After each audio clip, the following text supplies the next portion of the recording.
Watching a bird fly, at times drifting effortlessly, a few flaps of the wings to climb, gliding with nothing but the sound of the wind. There is just a sense of peace that comes from watching birds. Oh yeah, even when they're not flying, they fascinate. That's why bird watching is a popular pastime. In fact, the interest in bird watching is actually growing on the Delmarva Peninsula. And two people who know firsthand are Mike Walsh. He's the president of the Tri-County Bird Club, and Ellen Lawler is the vice president. Thank you both for being here this afternoon. So let's just start off in a nutshell. What is the Tri-County Bird Club? Well, it's a group of bird enthusiasts. We started in 1966. And I think it's the reason it started, they found there was a mutual interest. Why don't we get organized, do some trips together, maybe have some meetings, get some speakers in, that kind of thing, and it's just grown since then. Who can join? Can anybody join? Anybody. Anybody. Okay. Anybody. You can join. Yeah. We'd like to You'd even let me We'd in. like to have you. Yeah. But what about, do you have to have bird, I can't tell a robin from a sparrow. No, that's it's one of the good things about joining the club is that you get to learn more about birds, and you go on field trips, as Mike said, where you're with people that are more experienced, and it's a good way to learn to identify different birds, learn more about the habitats that they're in, their behaviors. Mm-hmm. You really only have to have a pair of binoculars, some curiosity, and maybe a book or a friend who knows something. Mm-hmm. Okay, so what kind of activities do you do? Well, we have monthly meetings, club meetings, just like any other club, from September to May, where after you do your usual club business, you wind up we have a speaker at every one, and it might be somebody from the club who's just returned from a trip and has got video and pictures, or it might be a birding expert from somewhere. It might be this Monday night we have Alyssa Hastings from Bird City, Maryland. She's going to be our speaker. So it's a variety of those things, and then we do a birding trip once a month. Yeah.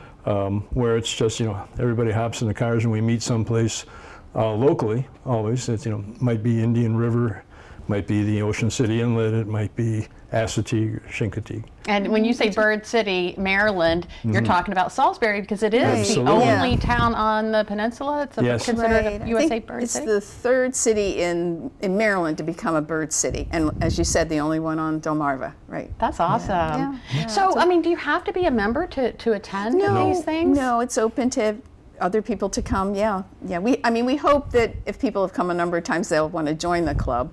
But certainly, we welcome anybody to come to meetings or field trips. And the meetings are on the fourth Monday of the month at the Mack Center at 7 p.m. So it's a real nice room. And as Mike said, we have a little bit of business, and also people share their recent birding experiences. If they've seen something interesting in their yard or on a local trip, and then have a featured speaker. All right, so you ready to be put on the spot? Sure. What's your favorite bird? Oh, that's a hard. I always feel like I have at least 100 birds in my top 10. Really? Because there's so many birds, and sometimes one person said, and I agree with this, sometimes my favorite bird is the bird I'm currently looking at. It's a good way to, because there's so many birds. Plumage, what do you like the most? I love cedar waxwings, but then I love kingfishers and kestrels, and could go on and on, because they're beautiful. As Lisa said, they're really fascinating. Hey, Mike? What is it? Well, I always say it's the next one I see. I think it's there are, as you mentioned, the colors, the songs, the activities that they do, watching parents raising the kids, if you will, in the nests and stuff. There's a lot of stuff that one can learn from doing some birding. Is there, I'm sorry. I was just going to say a couple of advantages with coming out with the club is usually there's people of club members that have scopes, so you get a better view than you do with binoculars, much closer up. So again, for somebody not so familiar with the bird, you get a better look. And then also, in addition to going to some of the more traditional places like Chincoteague or Blackwater that everybody knows, some of our trips we go to some spots that maybe the beginning birder doesn't know, and so they can learn different places. And some of them are right close by, within a half-hour drive. And if you're in there with somebody with a spotting scope now, what's becoming very popular is to pull out your cell phone and take a picture through the scope. Use that as your long lens, and you can get some really great birding shots from that.